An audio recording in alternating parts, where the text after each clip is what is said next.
The seasons are greeting.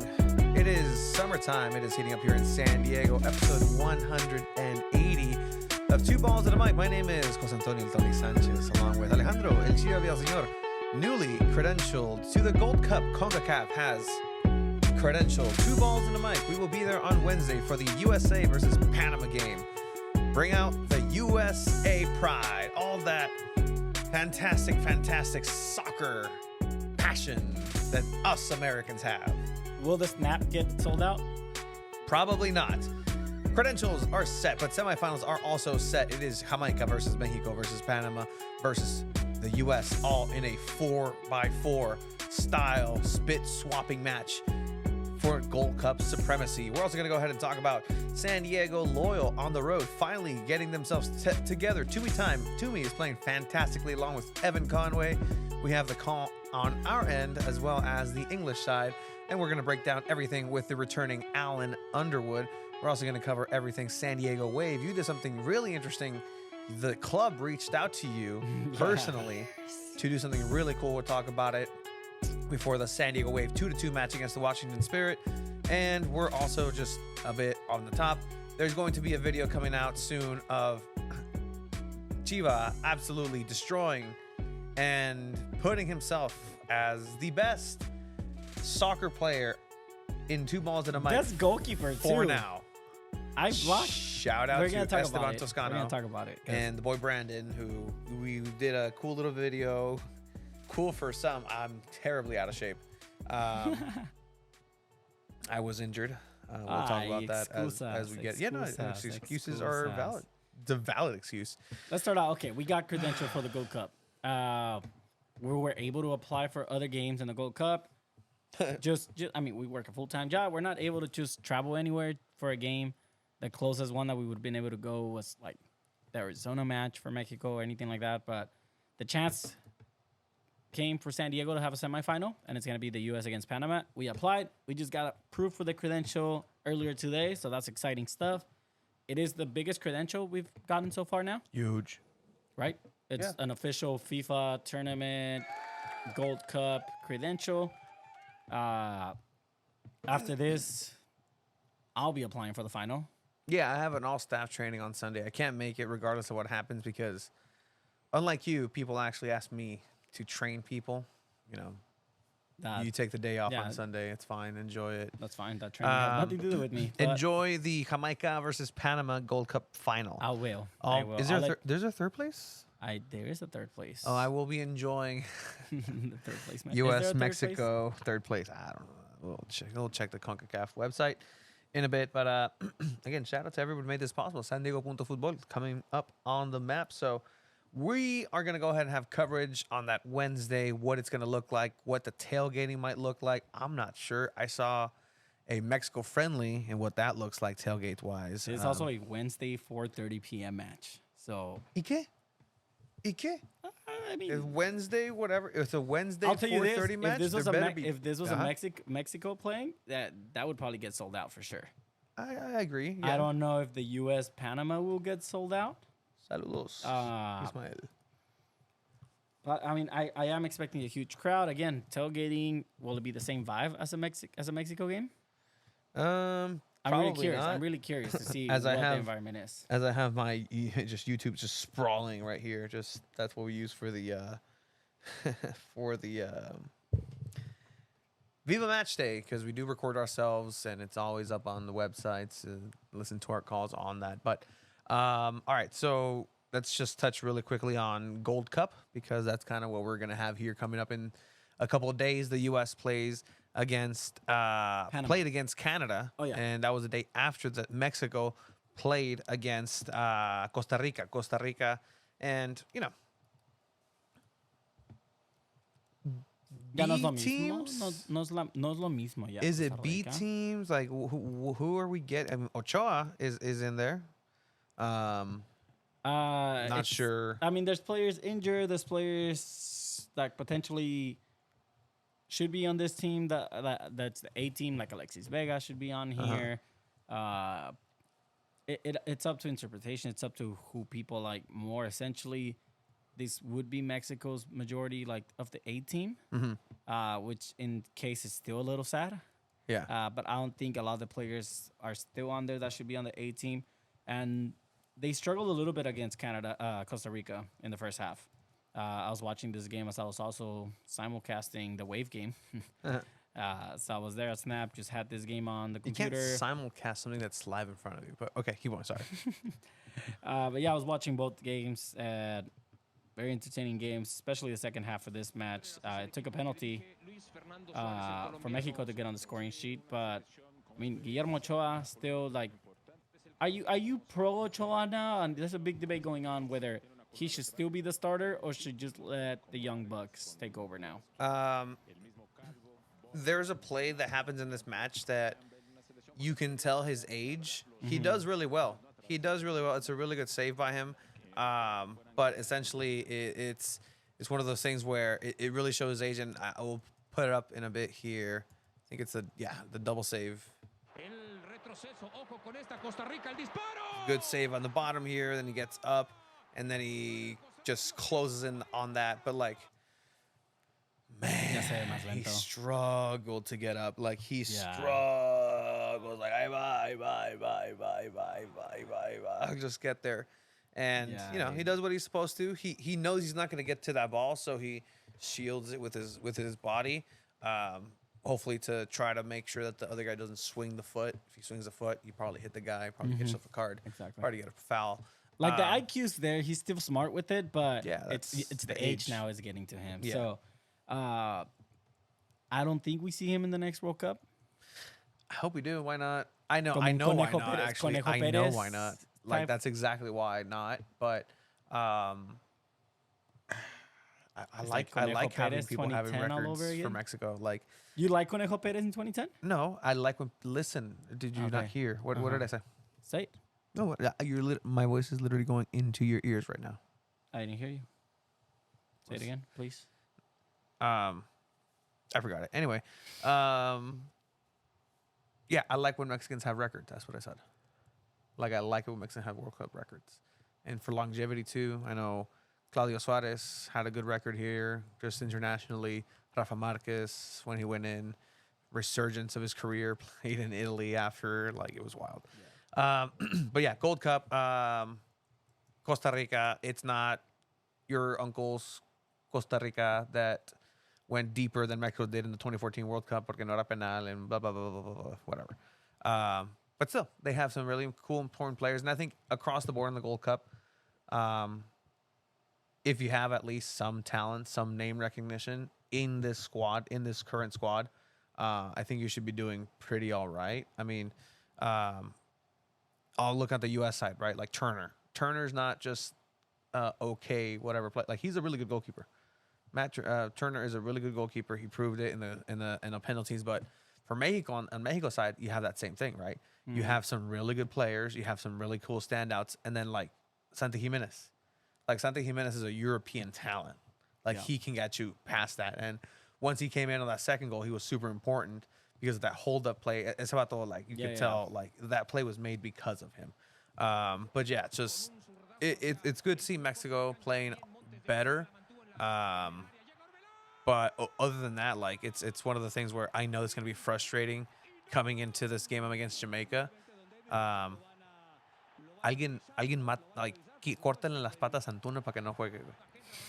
Like please, I really wonder what it is that coaches see him and they're still like, yeah, I want to start this guy. Who does he know? Es hijo de quién? Like that's the question. Who's his daddy? Like, I'm really convinced that Chivas have been the only smart organization team so far to realize, let me get rid of this guy. Like he lasted one season, and we're like, okay, no, let's get rid of him. I love Tecnología Azteca. Yeah. Like you get the full close up. Like no, it's a penalty. Like look, you get it there. Yeah, 100%. Let's get a zoom in. Like boom. Like I love that topocam. Like. Do you think that's a penalty though? Yeah. That's contact. Contact. It's soft, but there's contact. Soft. Again, Orbelin's penalty though. Excellent. Excellent. I think we shot better penalties on Saturday with Esteban. Excellent. No, you know why? Because mine that actually went in. Mine didn't. Esteban says he'll be there. Saludos. See you guys on Wednesday. Alberto Flores. See you on Wednesday too. Some Gold Cup action here. But yeah, Orbelin Pineda. He has dope celebrations. Yeah. Little balecitos y todo. What do you mean? That was a good goal, man. Like, it was a good penalty. ¿Te la cambió el portero? Yeah, like that's embarrassing. If you're a goalkeeper, like it was so soft. Te dejó parado.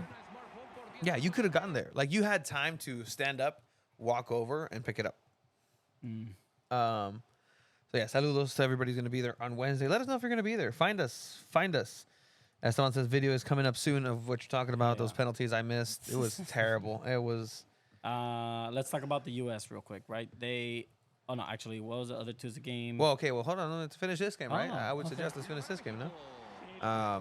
1-0 penalty, and then it went up to the last couple of minutes until essentially Mexico sealed the deal. And this is what I was talking about, right? Like it was the substitutions too that Jimmy Lozano made. Alvarado passes the ball to Santi. Santi holds it up, sends the ball through to Alvarado. And Eric Sanchez finishes. Eric Sanchez, the boy. Essentially, the three subs that Piojo made at once, making the impact. Y Piojito Alvarado had a great liguilla with Chivas and is building off that momentum here in this Gold Cup. It's good to see him coming back to like that form that he was in Cruz Azul.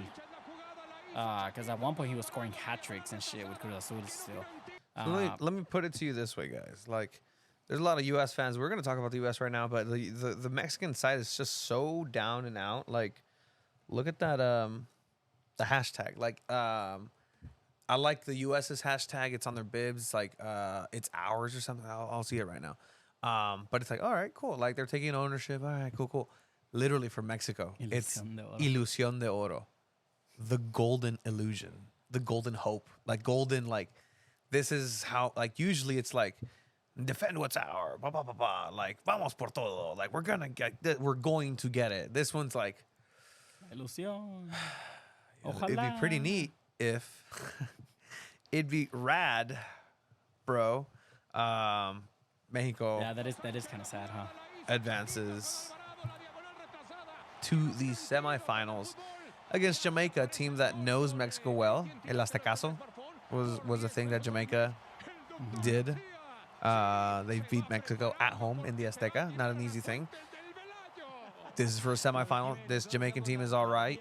We've seen them do pretty good here in the group stages, but ultimately, this is what CONCACAF had wanted. U.S. versus somebody versus Mexico versus somebody. Yeah, it's always winner. It's always that. Yeah, they couldn't just give us, and they almost didn't. Because again, Mexico winning 2-0, great, good job, congratulations. But my America, Your America. Tu America. Yeah. 13 colonies, homie. Back-to-back World War champs. All right. Oh, no. That's why he's like, hell no. He couldn't take it. So the U.S. plays against Canada in what I think should have been probably the final. Should have been the championship. Yeah. This is crazy. It was like it came down to the last minute to a penalty. Brandon Vasquez getting on the score sheet again. Local San Diego boy. I loved how little faith people in the U.S. team had. And again, I'm sorry. I just proclaimed myself American for a second. I mean, I just went to the fair on the 4th of July, like I always do every single year on the 4th of July. Very American. Like, I'm still kind of, You're still feeling patriotic? My blood sugar hasn't come down from that week. It really has not. Oh, that's it not good. It really has not. That's not good. Nah, I'm kidding. I don't check.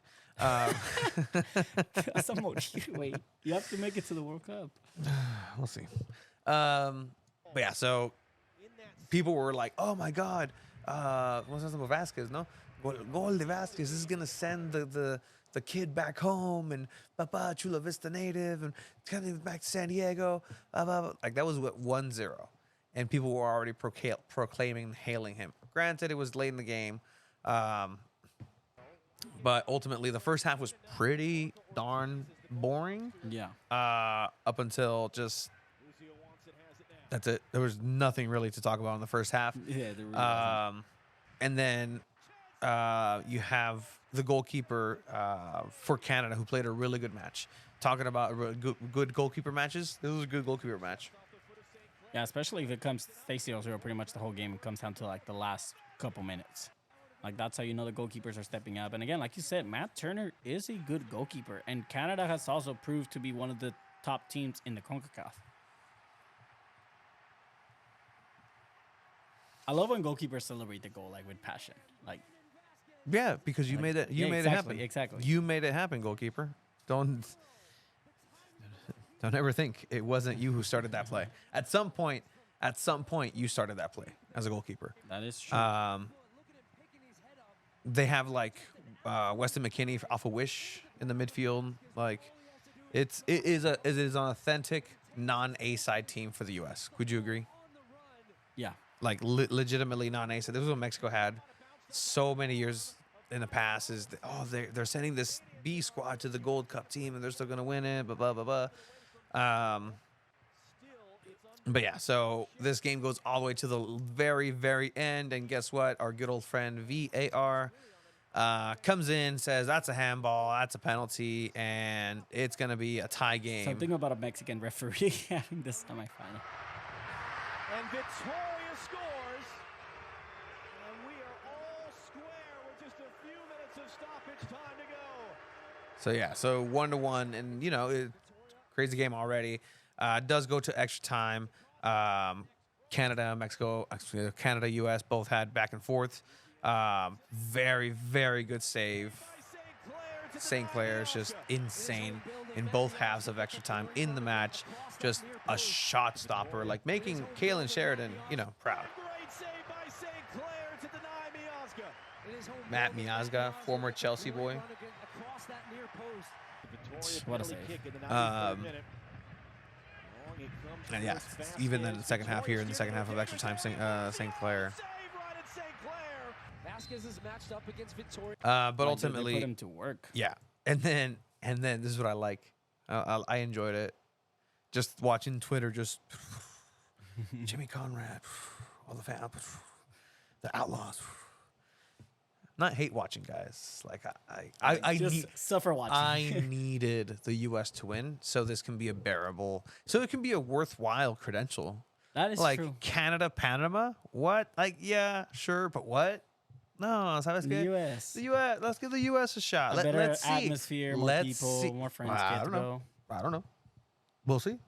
We'll see what Wednesday has. Yeah. Like, is it going to be a bunch of soccer moms and soccer dads calling in sick for the day, and just I'm here and having some spritzers and Some spritzers. I don't know.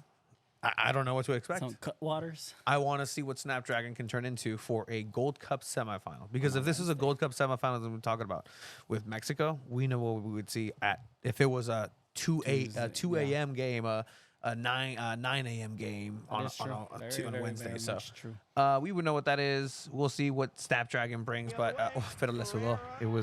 It was so close. Bad defending there leads to the Canada 2-1. Sure, golazo, yeah, 100%. You take the shots, you miss 100% of the shots you don't take. You create the chaos. It goes off of Miazga's leg, I think, and this ends up going in the back of the net. That's why you take the shots. You just create chaos. And then there was an appeal for a handball, carambola, classic CONCACAF.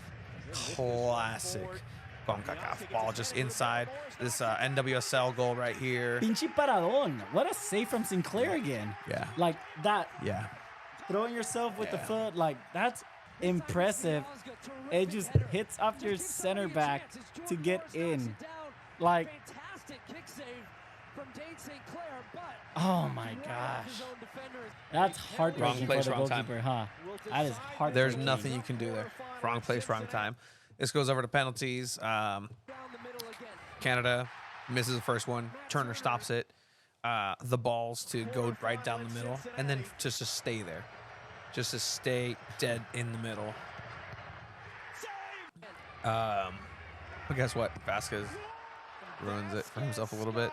But a couple penalties later, the U.S. is up 1-0. Then it's 2-1, 2-2. barely passing Carter. Yeah. He knows it. Look He at does, that. yeah. Hijo de su madre. I think there was a stat on this guy, right, on Pereira, where against teams from the Caribbean, The what? Caribbean, Okay. Good save. better. In the last 12 or like 6 games, he has 12 goals. In the last 6 games or 10 games against other teams, he has like 3 goals or 1 goal or something like that. That's crazy. Oh Ultimately, no, but you love this actually. Univision shared that stat, but with Jack Sparrow. oh, is it on Caesar's thing? Caesar thing. Oh, Yes. Cesar H. Football. Shout out Yes. Cesar H. Football. He said, let's tune into Univision. Yes, Piratas del Caribe. Goles de Jesús Ferreira con Team USA versus equipos del Caribe. 6 partidos, 12 goles. Versus otros equipos, 15 partidos, 2 goles. Let's see. Cesar H. Football. But it's Jack Sparrow. Let me find that real quick. It's right there. This is what you get. Like, again, Fox is never going to do this. No, they're not. Fox would never. But the Oh, Pirate Toro of the Fuerte, Caribbean. Seasons. Oh, Seasons by the boy. Goles de Jesús Pereira con Team USA. That's a quality. Stat line. No, I'm just going to say Like, Photoshop. Look at that. Jack Sparrow. Shout out to the boys. Cesar H. Football. But it's Ferreira as Jack Sparrow. So the U.S. Then goes to the end of the penalties. Woodwork, Matt Turner is the hero. Turner is the hero. Timmy Turner. Timmy Turner. But yeah, so that's going to be the U.S. Moving on to the next round. Let me see if I can. Cool. Let's not. Don't sleep on Panama, though, right? They have been very impressive in the in Gold the Gold Cup. Cup. Yeah. Beating powerhouse Martinique 2-1. Martinica beat who? Canada, Yeah. who had a head-to-head with the U.S. I mean, Panama's coming from scoring 4 goals. They had the easiest quarterfinal against Qatar. So they're building off that momentum against the U.S. So it's going to be an entertaining match for sure. I believe you. And then, I mean, Guatemala, I honestly think they deserved it. They dominated against Jamaica. Yeah, look, it says here. Luis Tena just changing things up for Guatemala. Rubio Rubin is the starting striker for Guatemala. Yeah, he did. He was a hero. He did. He did score 2 goals in the last game before this quarterfinal for Guatemala. So, I mean, it would have been cool to see him in the semifinal against Mexico. But, yeah, I mean, Jamaica still can give Mexico trouble, especially the way Mexico has been playing. They have gotten better. Ismael V23 says Guatemala merecía más. Yeah, no, for sure. They They deserve did more. dominate that game. I mean, but again, you got to take advantage of the chances you have. And that has been the storyline for a lot of San Diego soccer teams lately. Absolutely. So, yeah, again, July 12th, both games. One's going to be in Allegiant Stadium in Las Vegas. The other one's going to be here locally at the Snapdragon, the U.S. versus Panama. We'll see. We'll see how many fans do show up and what type of atmosphere. I'm really curious. How many? Number-wise. Number-wise, how many in attendance? 25,000. And that's a lot. I was going like 2021. Okay. That's what I was going. It was 14,000 at the last Wave game. Oh, okay, right. So just add a lot of those fans, I would assume, are U.S. fans. A lot of them are cheering for the U.S. women's team right now. Shout out to the. But they would go support the men's national team in the semifinal. 100%. Right? You would hope if you were a U.S. fan, like. I hope it surprises us if they get more than 27,000. Then that gives me hope that San Diego is and hungry for soccer here. I mean, we already got MLS. It's coming for sure. We don't even need to show that we're hungry anymore. Like, what's more? What's left? There's not going to be a World Cup game here. There's not going to be maybe a Club World Cup matchup. For the Club World Cup, perhaps for sure. chance tickets. I'll That'd be really see cool. you guys at the USA game. USA. But yeah, the boy Alan Underwood is in our Zoom meeting. All right, so we'll go ahead and have him join in here real quick. Let me open up the Zoom for the first time in a while. Yeah, it has been a while First since we time had in a them too. long while. While Tony does that, this Saturday we did do a special video with Esteban Toscano and the homie Brandon. Obviously, they're both content creators, you know, trying to make it also in the soccer scene when it comes to content creation, like soccer videos and stuff like that. So, you know, Esteban invited us out. Finally, we were able to connect and do a cool penalty shootout video. It was Esteban and I against Tony and Brandon. And it was a penalty shootout. First round, I shot on Tony, Esteban shot on Brandon, or Brandon shot on Esteban, and then we switched for the second round. We lost the first round,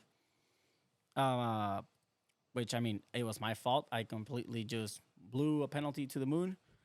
Second round, we came back. I blocked 2 penalties against Tony. All right. Let's just let the video happen. Let's just let the video And happen. then we had to go to the last round, and you'll see who ends up winning it. Video will be coming soon. You okay? Yeah, I'm fine. The boy will I figure this lost. out. I'm not okay. I lost. I was really not okay. I cost the boy. Se te olvidó. I lost how to play. I forgot how to play soccer. But yeah, so we'll start off with the away game. We had an away match, another away match for San Diego Loyal. San Diego Loyal travel over to Connecticut, the vibrant, diverse, the metropolis, Very close to a freeway. of Hartford, Connecticut.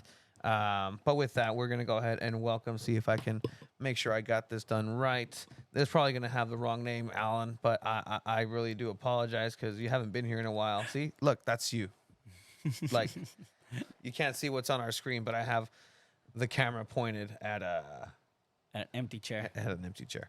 Oh, There's the boy, Alan. Alan, what's up? how are you doing? Good. I been- just got back to San Diego from Georgia this weekend, and so I'm glad to be home. Did you get some peaches? And to get some what? Did you get some peaches? Peaches? I did eat peaches when I was there. I feel like I have to, right? Yeah. But I do not like the being a San Diego sports fan while being in Georgia. Like my brother and I stayed up and watched the Padres lose in extra innings at like 1 a.m. That USA game last night was pretty late by the time it got over. So also, I'm like, I can't live like this. Like, I need my games to be done by like 10, not like 2 a.m. But yeah, glad to be home. Glad to be out of the heat and humidity, although it's probably going to be hot this weekend because Because you're back. weather. You brought it with you. All right. I did. Not a fan of unfortunately. that. Let's see how big Alan is of a soccer fan. I don't Are think you- he are you- ate that much. All Are, right. are you gonna be there on Wednesday for the semifinal? Ooh. Yeah, I'll be driving down from Riverside, so I might not be down by the kickoff, but I bought my ticket a while ago. And I know I was actually on the way in. There's a convention at the convention center, and I heard guys like bought a row of tickets to come to the game. So I'm also concerned about the atmosphere. Like, it might just be people who are showing up to watch the semifinal and maybe not be the hardcore USA fan. Let's go wave. Yeah. They're gonna be like, "Woo!" And not only soccer, that, get there's me." gonna be a lot of people traveling, also out of state, Yeah. like diehard fans coming to watch the U.S. So I wasn't thinking of that too. Like there are gonna be those fans traveling out of state just to watch the semifinal. It should be exciting. It should be fun. But what was also fun is that San Diego Loyal finally got a win this weekend after Yes. after not having a win in the whole month of June. Yeah, you won't be able to see what's on our camera, but yeah, we'll just describe it to you, Alan.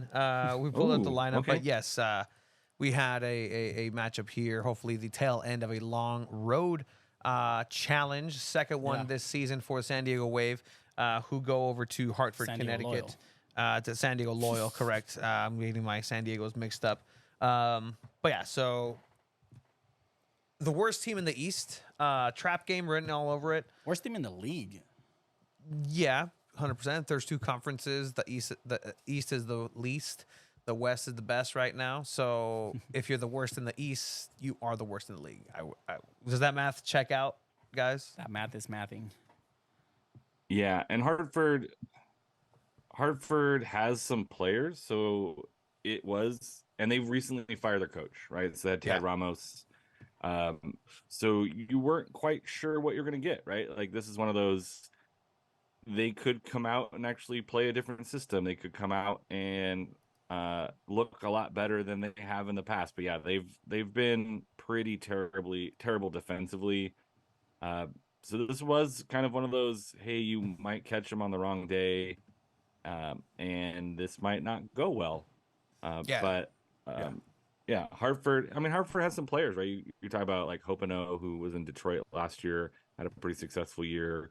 You bring in guys like Prince Sadie, and you think they're going to be a really good team, but their back end and their goalkeeper is probably league average at best. So this was definitely one to worry about. Yeah, best is absolutely correct. But the lineup that we had here for this matchup away at Hartford was an interesting one again because you're always curious to see who's rested, who's healthy. I think the biggest surprise, at least for me, is that Kyle Adams was benched, as I'm showing right now on the screen. The lineup, we had Coque Vega, Stoneman, Camden Riley making a start at center back, Elijah Martin, Blake Bodley in that defense, double C squared, Colin Martin and Charlie Adams, Capitan Charlie, another start there. That fantastic left foot is back. Joe Corona, who has now continued again to play really, really well. There was a little dip in form there, just probably fitness, but he's back. Number 11. It's his birthday, right? Or was Yeah, it yesterday? yesterday was his birthday. 15 again. That's crazy. Tumi Moshaban is the 11, who again we'll get to, but he is lighting it up in a much different way than we are typically used to as Tumi Moshabani still, I believe, Alan, the current reigning defending top goal scorer of all time for San Diego Loyal. Yeah, and pushing Charlie Adams for assist leader, it seems like as well. And this is a guy that you've been waiting for him to come around and kind of find that form again, because when he's on the team, it's like Guido. When Guido's on, the team just feels different. And so having, Toomey playing the way that Toomey plays again is one of the highlights of this game for sure. Yeah, the Kyle Adams thing, maybe just getting him some rest, maybe getting him, some minutes off of his legs. The Camden Riley shout is interesting. I thought there was a couple of times where maybe he was too aggressive in that center back role. But ultimately a pretty attacking lineup. I think this midfield is very interesting, right? This is one we haven't seen. Adams, Colin Martin, and Joe Corona playing at the same time, and it gave a very flexible midfield because all three of those guys are comfortable in that six, and then you got kind of them rotating through based on what Hartford was giving them. And so you saw Colin Martin come up, you saw Charlie. I'm not sure what cut they're getting at the gate.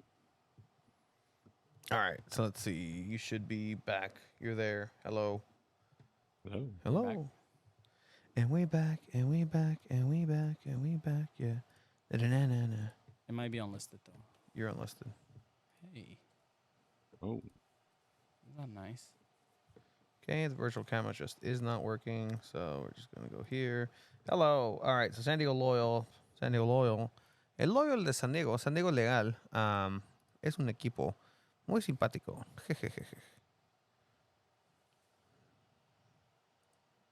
There we go. All right, perfect. We are Cool. live. We are back better than as ever. live as it gets. All right, so yeah, no, I was mentioning Kyle Adams, could be getting rest, but after the mistake and the poor performance that he had, I do think it's kind of like if you're not performing, I'm not afraid of benching you. And I think that's just a message that Nate Miller's relaying as well. Hopefully Kyle Adams does mean that he is going to be back in the starting lineup if he's better in form. And again, it doesn't help his case, right? Yeah, you played Hartford, but you're benched and the team gets a clean sheet. So it doesn't help his case, but I don't think it's like anything to worry. Hopefully he does get his form back. But other than that, like Tumi Moshabani just stole the show in this game. And Tony, you were mentioning it, like this is the Tumi that we want. This is the Tumi that the team needs. It's a Tumi that team needs, not necessarily the goal scoring Tumi, but an assist Tumi, and just being creative. And we've seen it the last couple of weeks. with a couple of assists here and there, but just being really just putting that defense, whoever he's playing on a back foot, and you just don't know what he's going to do. And he's making the right choices, right?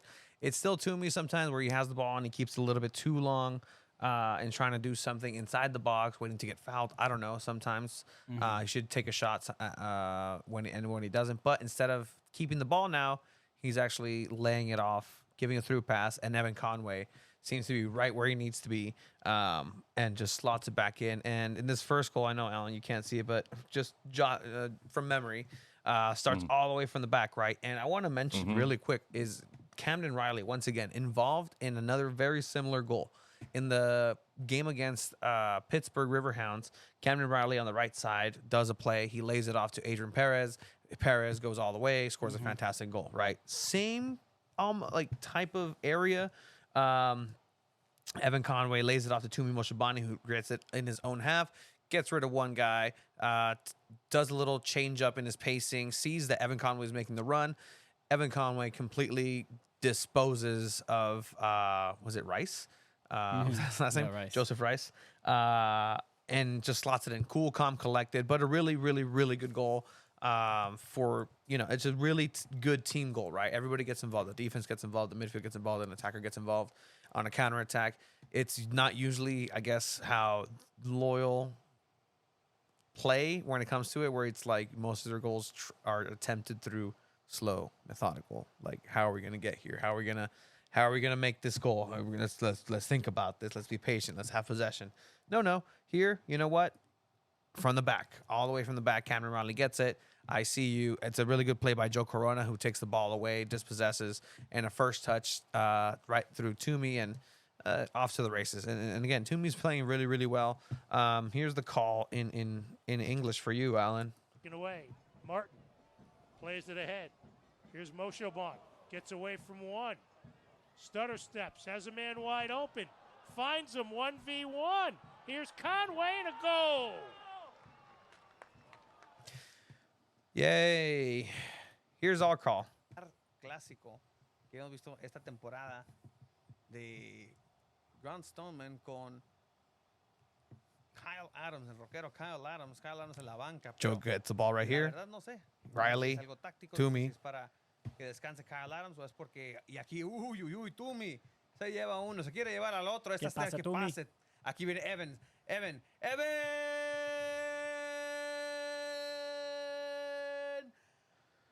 Goal. Right?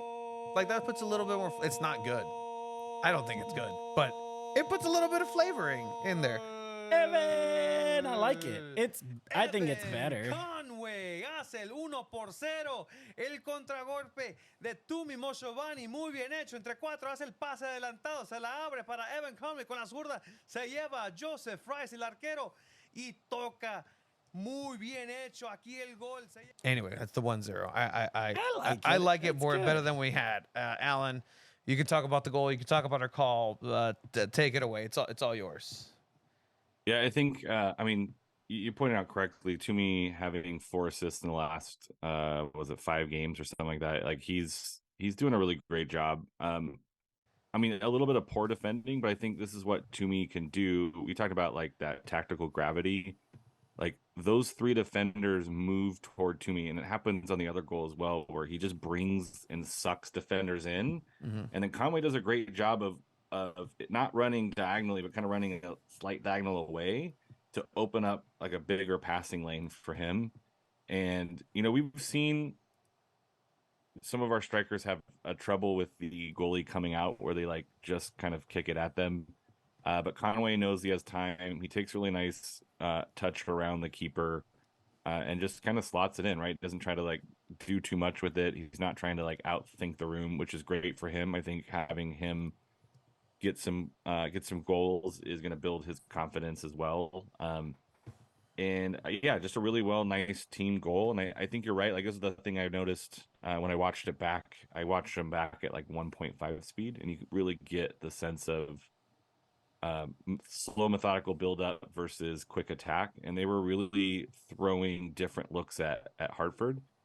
They, wait for their moment to really break through. And I think this is a nice moment of of Toomey doing those things that we like from him, but also like this is what we hope from Nick Moon, right? This idea of pulling multiple people toward you to open up space for your teammates. And it's really nice to see Toomey taking the time and playing well individually like he likes to do with that flair he talked about, but also being very smart about the ball he plays, right? And there's a time a little bit later in the game where maybe he takes a few too many touches as opposed to trying to put it on frame.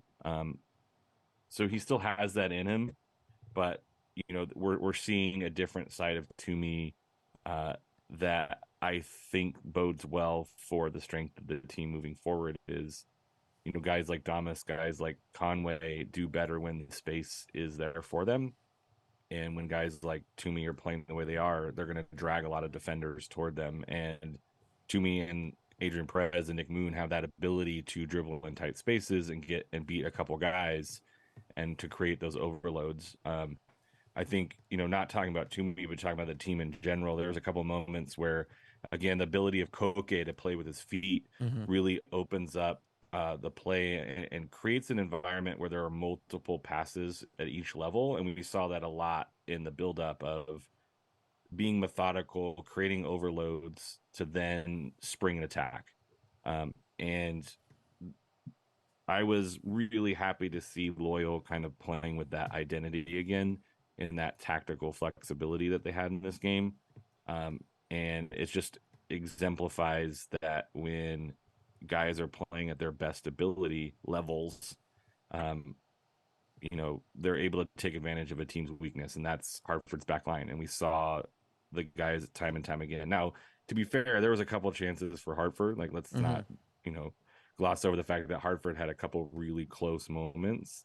A really nice save from Koke Vegas later in the match and the second half to keep that clean sheet. And maybe a little bit lucky that some of those plays didn't end up in the back of the net because they were really close. Yeah. But this is positive in the sense that, hey, we can hang our hat on a clean sheet. But yeah, to me, I think between him and Conway, I think there's some moments where Conway was playing Toomey in as well. So that partnership is really coming together, which is nice to see. And so, yeah, you hear it definitely here in this second goal. And again, it's a good team play that's happening in transition. San Diego Loyal is really showing a different look. People are getting healthy. People are building chemistry. Again, it used to be Evan Conway and Charlie Adams. Conway was a little bit lost while Adams was out.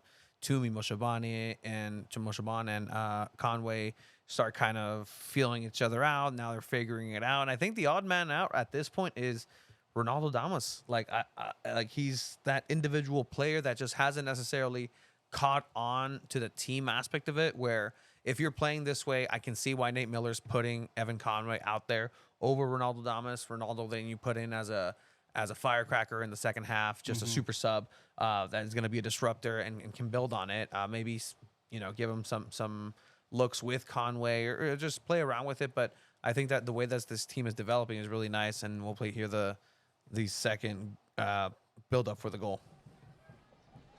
Bodley in the middle of the Mosho Bay. He's got room and momentum. Still with it. Plays it man open. Conway scores. Conway scores. Let's hear the Viva match. That one. At this point, we have plenty. Honestly, I need to go find it, which is fine. It's fine. But you guys get the point. The beautiful of this goal, or the beautiful part of this goal, right, is Toomey Moshabani obviously dribbling past players, but everybody thinks he's just going to be passing left wide for the cross to come in. Nobody's expecting that inside pass to Evan Conway. We've seen this play from Loyal in many occasions where they still pass it wide, and then the cross comes in. Toomey's very well aware where Conway's positioned, to the point where he just has that. It's just an intuition, like, I'm just going to pass it here because I know it's going to go through. And does he get lucky a little bit? Same thing in the Of first course goal. he Like do, of he gets course. a little lucky because doing the Toomey thing, right? He's running, he's dribbling in between four players. He runs up and one player just stops there and he just kind of keeps running through him. Like he gets lucky because the ball ricochets off his knee and off his leg, and it continues in his direction. But usually, that's a play that just ends there, and you're usually like, man, Toomey, there was a guy next to you, like let's go. Is fortunate enough to have it here. Continues, keeps his head up and on a swivel, sees that he's pulling the mark of 4 of those same 4 defenders, and very well done by Evan Conway being able to read that play, get open in the middle of the penalty box, in the dead on the penalty spot. Cool, calm, collected for a second time. Toomey time, assist time 2. But this also goes with, Alan, what you were saying earlier. Still, defensively, Hartford has been very, very poor. Trash. There's a reason why they're the team that has gotten scored on the most this season, and it's because you're allowed the opposition to do plays like this. You're diving in when you're not supposed to be diving in here, knowing that Toomey can easily take on you, and then nobody keeps an eye on Evan Conway here inside the box. And it's mistakes like this that just cost you to be this bad defensively. Yeah, everyone's ball watching. Like if you look at where their attention is, like there's 22, the center back, who should be marking Conway, is watching Toomey. And so Conway just puts himself in a position to open up a passing lane. And all 22 has to do is like step up. If he takes one step forward and closes that passing lane, then Toomey has to play it out wide. But that defender is watching Toomey Moshabani dribble the ball, which, to be fair, like I would too. It's pretty impressive. So it's one of those moments where he just kind of falls asleep. And, you know, if there's a point in time where Conway's making the run and no one is watching Conway, like everyone is staring at the ball.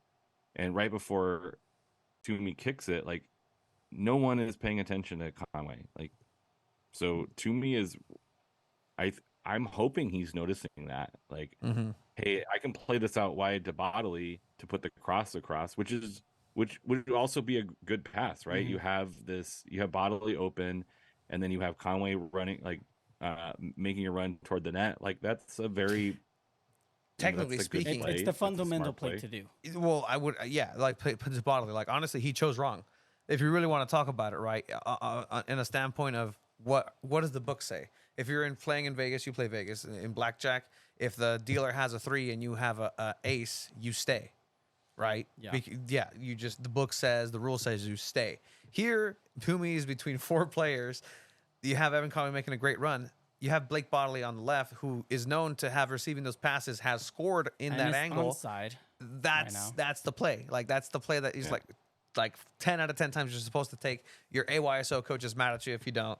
But not only that, it's just the weight of the pass. Like on the close-up, you can really see the detail of how good this pass is. Here, Moshe Ban with the left is fantastic because he gets it right as it's bouncing. He does a pass, and he chops it from the top, letting the ball just glide over. It's a super simple, slow ball that gets to Conway. Conway doesn't... It's impossible for Conway to have that ball bounce off his leg because it's so soft. And it's when you take those risks that sometimes you win big. When you hit on 17, you get a 4, 21. And that's what happened here, right? You took the risk, you pass it. Yeah, the math's right. Yeah, that's right. I'm good at blackjack. I think he sees that develop, and because the way his body shape works, it's not predictable that he's going that direction, right? It looks like he's going to pass the ball out wide, but you know, Toomey's got a pretty nice left foot, and then at the last moment he's like, oh, and so I think he sees that, you know, that's, you know, a risk we're taking, right? If it's 1-1, maybe you play it out wide, but you're up a goal, so why not go for it, right?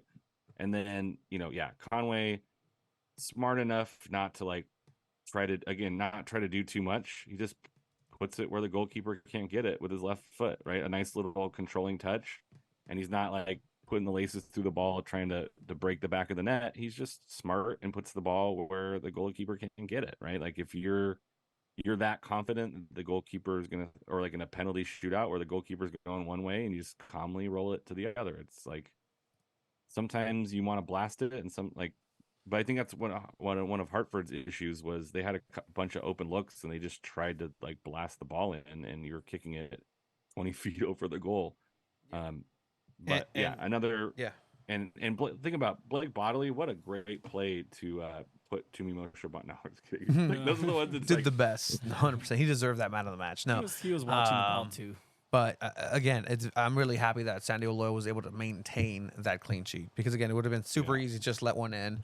You're still going to win this game. That's just Hartford was defeated and deflated at that point, but very well done. Last week we heard and we had a cool little sound bite of Nate Miller. Did you have a chance to listen to that sound bite from Nate Miller's interview in the tunnels? It was the first time I've heard Nate Miller like be like heavily critical and like upset. Like usually it's like, oh, we played well and we just didn't quite have it. He was like, dang, Nate, like, get it. Yeah, this sound. It's just that was the sound described the whole of game. last week and a lot of this road trip. But all right, let's hear from a different head coach for San Diego Loyal, Nate Miller, and then we'll go ahead and talk in a bit about some MLS, some San Diego Wave as well. But this was your head coach for San Diego Loyal, much different, much more happy. Feeling relief, or what are we feeling? I just happy for our group. We've been on a tough stretch with a lot going on. And so we have to dig on this road trip, and they did that. And honestly, on a day that we weren't good on the ball in the first half, we found a way, and that ability to find a way to win on the road when you're not even at your best is really important. So it speaks to what our group is about right now, and behind the scenes, how much they're fighting, and how much they're grinding to do the right thing. So I'm very happy for them and our fans back home. Toomey to Conway, what a duo today. I mean, yeah, what can you say? Toomey was class tonight. It's sometimes, he's the kind of player that makes you smile when you play football, and that's what the sport's all about. Very happy for him. And Evan's a growing player, and he's doing all the little things right. And he finished his chances tonight. And just in general, both those goals were class. So I'm happy for those boys and for the structure behind it. And one more to go on this road trip. What are we taking from this game to next week? Yeah, well, it's such a long travel, so we're going to enjoy this tonight, get back, recover, and then this is going to be the end of a 4-match away streak that I don't know if this league has ever seen. So if we win that game, 2 wins and a draw on that streak is not so bad. So we're actually playing well, and so tonight it's just a relief to get over the line. So we'll get to Colorado in a couple days after we get home to San Diego. And the road to San Diego is not a short one. Looking up the transportation connections here from Hartford, Connecticut to San Diego. I think I looked it up during the stream. Was a long way, Alan. Yeah, it's one of the longest road trips, right? Like you're traveling to one of the most northern teams in the league, and Connecticut, not necessarily the transportation hub that maybe a Baby Bowls trip in the past was, or San Antonio even, or Miami or Tampa Bay. Like all those you can probably get to a lot easier than Hartford, Connecticut. But I think the point where he was talking about, like, you've had some pretty decent games where you got draws on the road that actually look pretty good right now. Like your game in hand on Colorado Switchbacks, which is why this game is important. You're only 1 point behind them.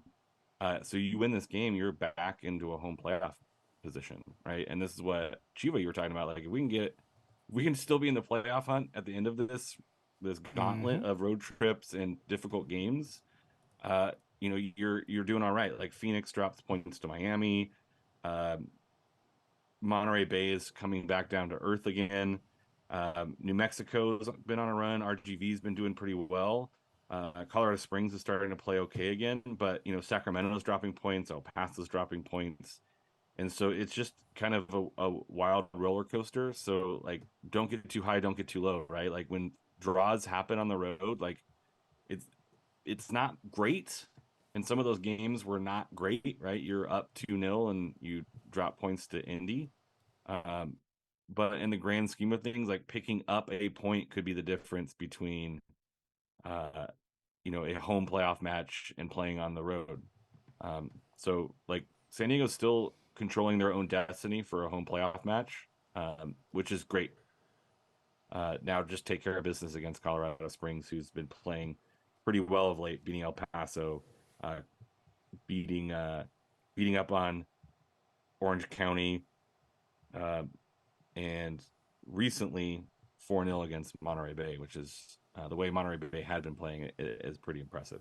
Well, Jerry says that he's loving the partnership right now. Got to keep building that. I agree with Ronaldo missing a bit. I mean, I think it's a good point of the year where if things are starting to get good, it's fantastic. 18 games in, 14 games left, I believe, somewhere around there.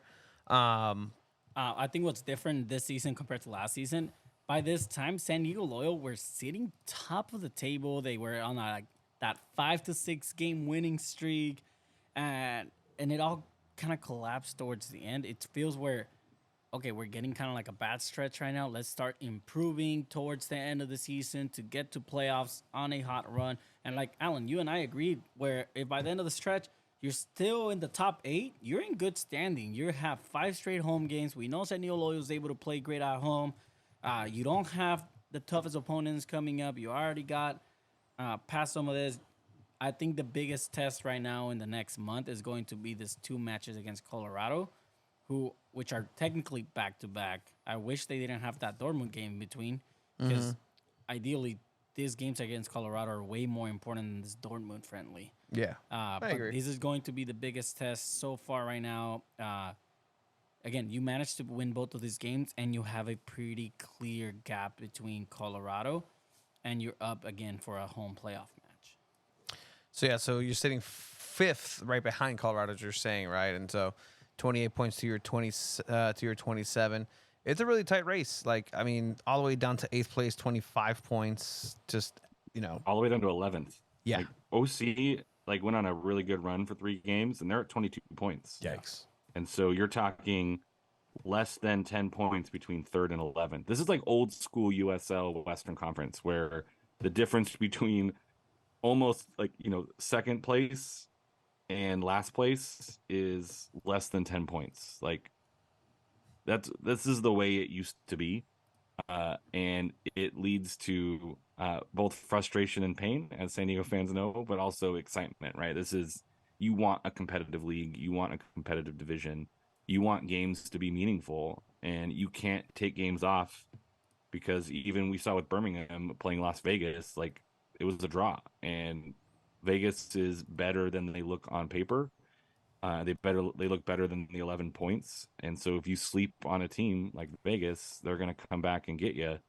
And so there are no easy games. And these 2 you're right. These 2 against Colorado Springs are going to be super important. They're, essentially a 12-point swing if you can manage it. That alone is crazy. You're right. From a home playoff spot from the East, 4th place to 11th place is a 13-point difference. From a home playoff spot from 4th place to 11th place is literally 6 points, 2 games. You're talking about a 4-game, 5-game difference to 2 games. That's insane. Like I said, the champion's going to be a Western team again. Yeah, I hope so, right? It's going to be San Diego Loyal, hopefully, at the end. What are we thinking here, though? Friday game, 6 p.m. Pacific Standard Time against Colorado, at Colorado. Building off that momentum, last road game before a long home stretch of matches. Can San Diego pull off this Friday win? Tony, you go first. I do think that it's possible, just because I'm looking at it right now, and unlike that Dortmund match where you want to have a good showing, but hey, it'd be really cool if Xavi gets some time. It'd be cool if Durant gets some time. It's not so much of a competitive match, as you're saying. It's not as important. Colorado does have a match in between the San Diego matches against Phoenix. So July 14th is at Colorado, and then San Diego Loyal has that break. Dortmund, boom, it's Colorado again. But Colorado has Colorado has Phoenix right in between of those 2 San Diego Loyal matches. Phoenix, say what you will, they're still in the playoff hunt. Tough team. So I think that's going to be important too, just because they're also trying to fight in that battle, and it's going to be a tight matchup. They know it's important too. Yeah. So hopefully it's taxing for Colorado a little bit more, and we see San Diego pull off 4 points. I don't know how it's going to come. Out of the 6 points, 4 points. And I'm happy with that. That would be ideal. I don't care if you win away or if you tie at home. 4 points. The cool thing is after that Friday game, they have 13 days off from a game, up to that Dortmund game. So a lot of players are going to be well rested. But Alan, what do you think of this Friday game? Can they pull it off? I think the toughest thing is going to be travel and recovery, and then going to altitude. Right, we have to remember that Colorado Springs is at altitude, and so it's a tough place to play. Right, you're dealing with elements outside of just the soccer. I agree with Tony. Like, I think regardless, like, get 4 points. Right, draw on the road, win at home. Um, this might be an opportunity to get Ronaldo Damas further embedded, right? Maybe it's a tactical thing. Maybe it's a learning the system thing, right? Nate Miller's system is not it's not simple. It's pretty complex, right? Yeah. And so maybe this 2 weeks is really going to help Ronaldo Damas get embedded in a way that maybe they haven't had time to train with these road games, right? If you think about you're losing a training day every week that you're traveling, that takes a toll, right? That takes a problem with preparation, and so a slightly shorter week with being on a Friday. So I think you're happy with a draw here, and then you turn around and really prep what you learned and get a win at home. I think they can win. I think it's very possible, but I don't think maybe you empty the tank here and say, hey, we have 2 weeks off. Empty the tank. We'll play who we can play against Dortmund. And I think you could go for a win here and try to take advantage. So I'm looking for a loyal win here. Gio. I think they can pull off the win. I think they're motivated with this win against Hartford. I'm not going to let it blind me that it's all of a sudden their bad run is fixed. I think it is going to be tough, but I think this is the turnaround for the season. I think they can pull off a win. It's not going to be an easy one. I'm thinking 2-1. So it's going to be a very close one, but I do think they pull off the win as well. Winning does heal all wounds, as Jeff Abramovich says in the chat here. Shout out, Jeff. Shout out, Jerry. Yes, we were down. It was difficult technically. But I mean, let's not forget the San Diego Loyal team. People were calling for Nate Miller's job not too long ago. So yeah, exactly. So it's not like everything's fixed. Yeah, exactly. So we'll see what happens. Winning does heal all, especially here in the regular season. If you lose against Colorado, then you go play a really good game against Dortmund, and then you lose against Colorado, I'm going to be upset. I'm going to be really upset. But hopefully that doesn't happen. San Diego does, again, face Colorado Switchbacks in their next upcoming match. It's the summer of soccer here in San Diego. Make sure you get your tickets. Join everybody against Dortmund. Be the majority, because I don't know if they're going to be the majority. Are there more Dortmund fans than loyal fans? I don't know. There's going to be a lot of soccer fans. I don't know. Soccer fans in general that are it's going to be the first time they get to see Loyal play for sure. 100%. But yeah, Alan, anything else you want to throw at us? Seasons. It was good to see you. I just want to shout out Cafeína in City Heights, a locally owned coffee shop. They also make like delicious beverages. They have locally sourced pastries and ice cream from National City. Ooh. So if you're in the City Heights area, check them out. Parking is a little bit of a mess. If you can walk, it's right across the street from Supermercado Murphy's on University. So check them out and grab some coffee. Grab What's the place called again? Cafeína. Cafeína. Local guy, opened right before the pandemic, made it through the pandemic. Sick. It's a good hang. I had some of their aqua fresca a couple weeks ago that was like ungodly good. They make stuff in house. They have some spa water that are. What's that? Spa water. Spa yes. water's nice. Him spa water. Is the food good? But yeah, we've that's where we take some of our daily walks to grab some afternoon beverages, and so I just wanted to shout them out if you're not aware of their existence. 5 stars on Yelp.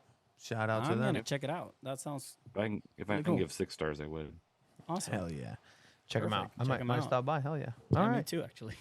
Thank you, Alan, for that. We'll see you on Wednesday as the U.S. takes on CONCACAF powerhouse Panama. Panama. Wants some revenge for cutting their country in half with a canal. So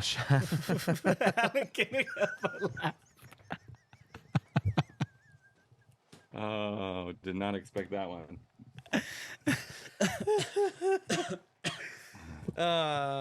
The Alan. Canal Derby. Always great to have you. Great to have you back on the pod, Alan. Enjoy the rest of your night. Get some rest. Yeah. We'll see you guys in a couple days. Laters. Like that guy. Oh man, that was a good one. Holy shit! You've been saving that one, or did you? No, I come just up thought with about You it. just thought about it right now. Like, Yeah. It's crazy how you do that. It's a talent that you have. How are you not rich right now? I keep asking you this. I don't know. Tomorrow. MLS news finally. Well, I don't know how much news is going to be. There will be some news. It says club news. Correct. Supporters Rally plus club news Tuesday, July 11th for the new MLS side. Soccer in San Diego is coming to full fruition at Modern Times. They're giving away free beer. The first one's beer's free. on us, yeah. If you really stick around, they'll probably give you another one. But again, I welcome anybody who wants to go. Oh, there's a double Chiva. Who wants to go over and have some questions, want some thoughts,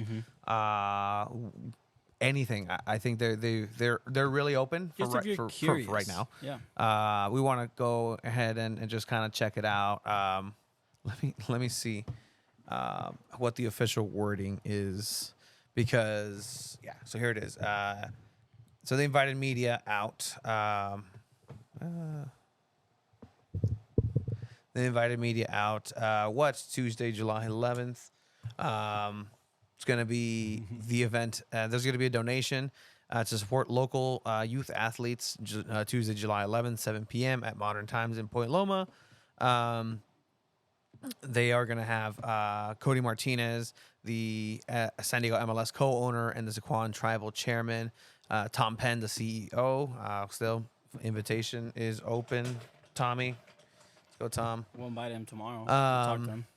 But yeah, so it'll be a cool event. Everything starts here. It's listed at 7, so make sure you get down there. RSVP, because there is limited spots. I don't know how limited, but get down there.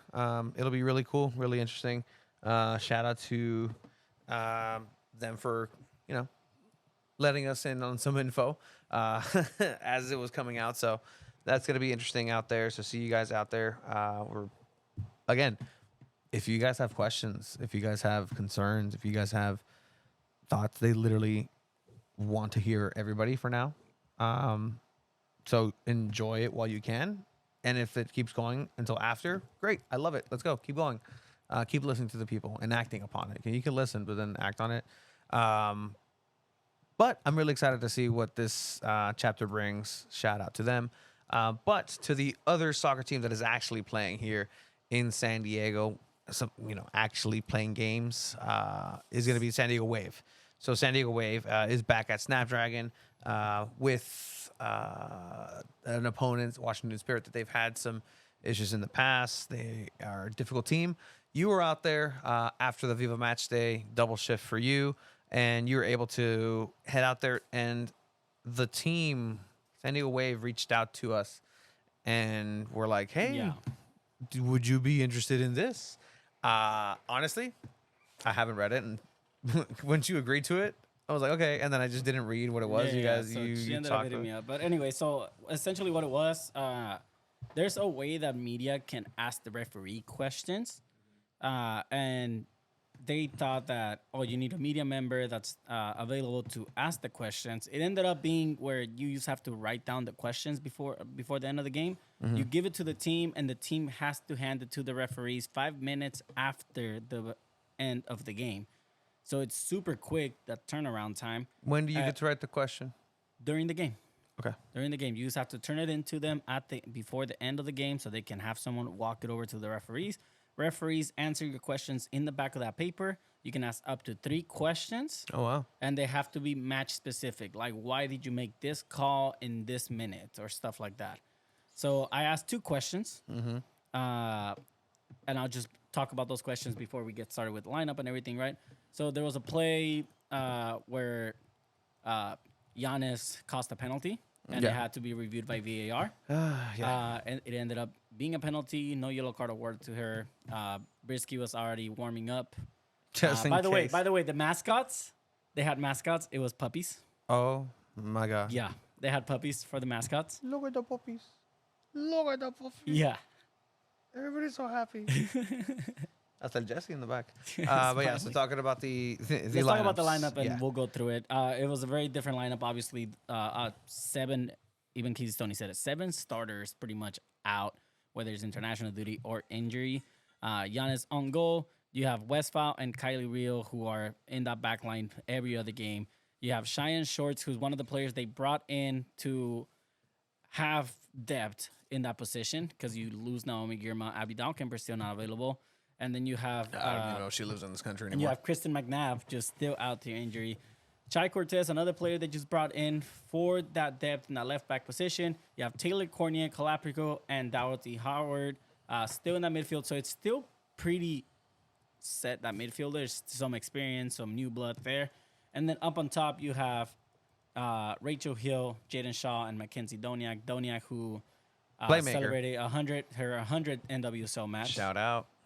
Who also had a great game. Jaden Shaw struggled a little bit, but was also competitive.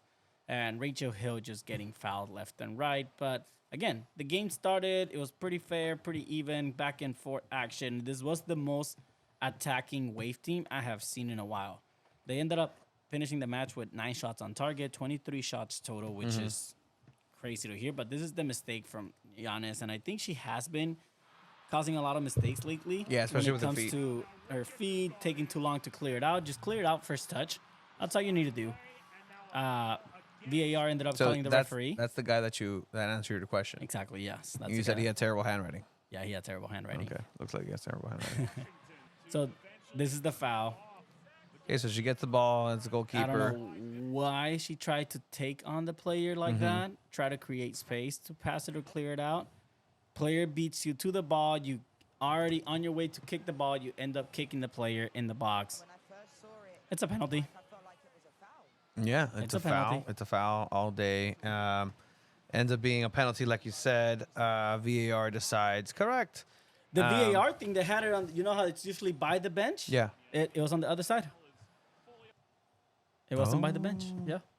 Oh. Yeah. It's that lady's sole job to protect that referee. Exactly. For VAR. Exactly.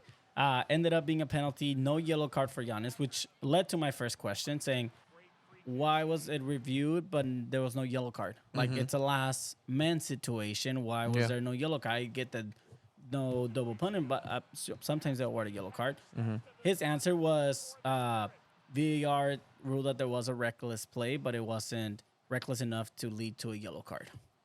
But it was a terminology, reckless attempt or something like that, which referees tend to use a lot. So then, I don't like that. That was the response. It should have been a yellow card. I it agree. just- I yeah. agree. It's if last person, last player at the end, like Exactly. it did, like Exactly. because if you stop this, you're off without a yellow card or a red card and no goal. Like Yeah, so a really good penalty, really, really good penalty. stupidly good penalty. To the point where Brisky was even warming up because Yeah. they thought, oh, Giannis could get a red card Yeah. here. And the thing is, I don't think she's been good. I think you're at a point where give Brisky a chance. Lauren Brisky, give her a chance. She's a rookie. I know. Yeah. At this point, Giannis is just not performing well. Yeah, she's a good shot blocker, but she's so slow on her feet. And you're used to having Kaylin Sheridan be as a support in the back where she's able to, yeah, she'll make mistakes, but you're able to get like something out. Kaylin Sheridan, Yeah, that's right. Kaylin Sheridan. Korniak coming back. We talked about Korniak and her so play. Before the end of the half, there was a play on Rachel Hill, which looked like a penalty. It wasn't reviewed by VAR or anything like that. So that was my second question, saying, why was this other play reviewed in the box, Yeah. but not the attempt or the foul or the tackle on Rachel Hill? And the answer was just less than one sentence saying VAR did not see that there was conclusive enough evidence for a foul. I kind of wish I'd rather not know the answers at this point. They're pissing me off more. I'm gonna ask every game Like, now. I want to know if I can. Did do you this for ask? Loyal. Did you? No, so yeah, you can literally ask every game. You just have to Okay. ask the team like, hey, I want the referee form so I can ask some questions. Ooh, I want to do that next time. Yeah, the boy Efra. I'm gonna do it for the Gold Cup. Oh, I'm on there. That'd be cool. That'd be really cool. Not a lot of people know this. Alan mentioned this to us that there's a way. Yeah, remember? yeah, for USL, yeah. But like we've never asked. I mean, maybe we can now. But set pieces, something that Wave has struggled with this time, actually gives them the first goal. Very similar to Canada's, US's goal against Canada. Some chaos in the small box, and it just ends up going in. And that's Shorts. Shorts' first goal Shorts. in the NWSL. I mean, proving, right? Like, okay, yeah, like I have some side. I'm gonna create some damage. Yeah, gets lucky, but still still gets the ball in, and everything seems to be switching here. Like you're like, okay, Wave is attacking. They're confident. They're doing this, and then mistakes happen again. You already passed Washington. I don't even want to see it again. I mean, Giant Shorts just love scoring goals. Can't get enough. So Shorts scores that own goal here. Yeah, and It's unfortunate, tough. right? Like you're a hero, and then it's like, okay, well, back to your losing 2-1. villainry ways. Yanez and Shorts there coming together of like, oof. We both fucked this Yeah, up. this could be a We both 1-0 fucked it up fair. tonight. Could be a 2-0. But yeah, the team didn't give up. You put in Melanie Barcenas, who again just takes on so many players and it's able, but she does take that. It's kind of like that Toomey thing, right? The extra she touch. is 15. She's learning, and shout out to the boy. Abraham? To her, no. Our boy. I blanked on the name. You know when you blank on the name? Yeah. TJ. Amor? Emor, there you go. Shit. Like, I blanked on that name so bad. The boy Emor did ask that to Casey Stone. He's like, hey, like, it seems like she takes that extra touch. What do you think? And you know what? She agrees. Like, yeah, she has to learn to sometimes let the ball go or shoot before, but she's 15. We're working on her. Like, fair enough. Yeah. Right?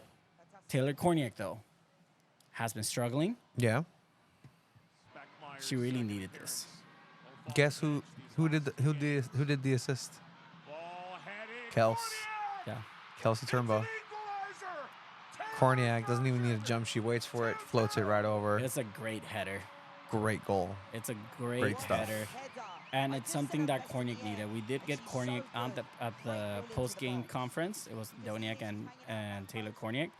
And again, 4 of us in the press conference. Hey, we got to represent. See what I told you we gotta go to these? Two of us that are usually there. Uh-huh. Emor and myself. Emor works for the team during games, but he's also there to get coverage for AS Diario and TJ. Check out his writing. Check out his notes. Great stuff. I don't know. I'll talk to you right now. Like after we talk Wave, right? But you have the presser. You have Casey Stoney, and Doesn't look in a good mood. I mean, you should have won this game. So essentially, she's still kind of upset. She did come in. She said, "I'm just gonna talk about my team and my players. Set the tone straight." She came in. She said, "I'm just gonna talk about my team and my players." Cool. Play it. I'm going to focus on my players and my team. Well, There it is. and there it is, guys. Funny enough, right? Like she says that to start out, and again, only 4 of us, so we gotta start thinking of a lot of questions because we want to make this worth a while. Bounce back again.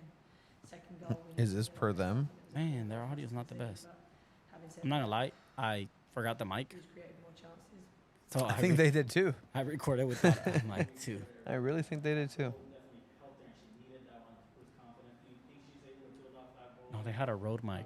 The guy that was recording this had a Rode mic. I don't know if it picked up audio though. Doesn't seem like it did. Doesn't seem. Does not seem like it did. But anyways, I ended up just asking like, hey, like, I spoke to Korniak before because we get players 1st. I asked Korniak like, hey, like, it seemed like you really needed this goal. Like, how do you build off of this? And she said, yeah, she desperately needed this. Korniak also agreed, saying, yeah, I desperately needed this one to build my confidence, get back on there. I didn't want to ask, like, are you bummed about not being in the World Cup team? Obviously, Yeah, you don't good ask, call, you don't good ask call. some things. Casey Stoney did joke at the end, it's like, oh, nobody asked me about the refs. Nobody gave me a chance to go off on the refs. And I 'Cause just I wasn't jokingly there. just said, I don't want to get you in trouble. She's like, just ask. And I asked the team after, hey, I wasn't sure, like legit, I wasn't sure if I was allowed to share with Casey Stoney my questions to the referees and their answers. Interesting. Yeah. So I just didn't want to get in trouble. Can you? Didn't want to get the team in trouble. I ended up no. She said, "Yeah, I think you could. I'll double check for you, but I Okay. think you could." So that's what the reason I didn't. Okay. That's I good. just That's played it safe at first. Now I know. Okay, I'm able to share this. So hey, Casey, I actually asked the head ref about this. This was the response. She's What are gonna your bite thoughts your on head it? off. No, not mine. The refs, and that would be the answer. Um. But yeah, so overall, I mean, it's a game. I asked them like, does this feel like you rescued the point, but is this a game that should have been won? And they said, yeah, at the end of the day, like we want to win. San Diego Wave hasn't won at home since April. That's wild.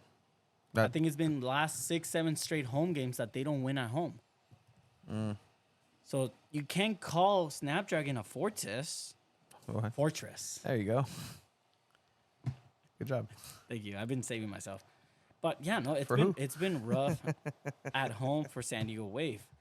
Their next 3 matches are Challenge Cup matches against Portland Thorns in Portland, OL against Reign, away Seattle. as well, and then you have Angel City again at home. They don't play at home until August. Wow. Okay. So the rest Angel of City. July, they get a break from the NWSL. Gives them time to maybe, if the U.S. doesn't go on a deep run, you get your players back early. But, the U.S. is probably going to go on a deep run in that Deep. World Cup. But, yeah, you focus on the Challenge Cup. You try to get points back. You try to be the best runner-up of the 3 groups to get there because you're probably not going to get that first-place spot in the team. Other NWSL news, Birkenroad. Christina Birkenroad, San Diego's own Christina Birkenroad, formerly of Rayadas Monterrey, fantastic player, been killing it in Liga MX. Currently, just won a gold medal with Mexico. We actually asked her back in the day as She'd far be as open to playing at Wave. And she said she would love to. well, not even open to wave, open to playing in NWSL? no, On the Mexican national team? yeah, Yeah, we did. We did ask that. And I have it. I have it, boy. Boy I have it saved. That boy. Thanks to the boys. Here's the boys. The boys. Oh, no. Ay, goodness, this away. Bridge Mercado people had a lot of questions. They love Christina. And he asked That's playing cool. I love that place. playing in Mexico. I mean, would you be interested in maybe playing for the Mexican national team instead of the U.S. women's national team, if the chance was given? Yeah, obviously, if the opportunity presented itself with the Mexican national team, I would be more than willing to go. I'm not really sure how that works. I've never really been a part of any national team systems, and I actually didn't realize until a few months ago that I could play in Mexico. So, so I feel like I just kind of appeared in the system randomly, and then, so yeah, that's another story. But anyway, yeah, I would be more than willing to have that experience if it was presented. Nice. I mean, just personally, from Paul, another Mercado man. This one is from Paul. Something. Quítalo ya, güey. Es un monstruo. But yeah, now she plays for the Mexican national team. Yeah. But now is a new player for Racing over in Louisville. Probably sources. playing with Marta. Is that where she is? Yeah, Marta's in Louisville. Oh my gosh. I know Marta. She's one level away. Yeah. Marta's one level. Wow. I like that. But That's yeah, shout out to Christina Birkenroad. I mean, Wave. So missed opportunity. Okay, missed opportunity maybe, but there's only 5 or 4. Please correct me. International spots available on your roster. So let's see: Sheridan, Jacobson, Van Egmond. There was Jody Taylor, so that's another one where you can bring her back in. There's no Mexican in there, so I mean, you could have brought her in, I guess. I don't know why she wouldn't have. She would have boosted this attack, other than the fact that Alex Morgan herself doesn't like her. I don't know if this is. I don't know if she does. I don't know if she doesn't. I'm just saying they were in Orlando around the same time, and maybe I don't know. I don't know. I don't want to start rumors that way, but Christina Birkenroad not coming back to San Diego except to play against San Diego. They do play on October 15th here at home, so you might see Berkey homecoming all the way in October 15th. So shout out yeah. there. And yeah, I mean, I think that's kind of where we're at right now because we got a Gold Cup semifinal to go to this upcoming Wednesday. We'll be out there for the MLS at Modern Time, 7 p.m. Check us out there. You can check everything out at sandiego.futbol. Season's greetings and shout out to everybody who has made this happen. We made it to the Gold Cup. We are credentialed through CONCACAF. The step to the World Cup is next. Like there's nothing. There's the federation. That's it. It's CONCACAF and then it's FIFA. So shout out to everybody who's helped us make it all the way up there. Check us out, twoballsatamic.com. I guess check out Threads. There's nothing on there, but yes, Chiba, we have a Threads. Cool. Check us out on Twitter. Check us out on Instagram, 2ballsatamic. Subscribe and do all that good stuff. Be a friend. Tell a friend. Season's greetings, America, the beautiful, America the brave. Vamos America. Shout out. Seasons. Later, guys.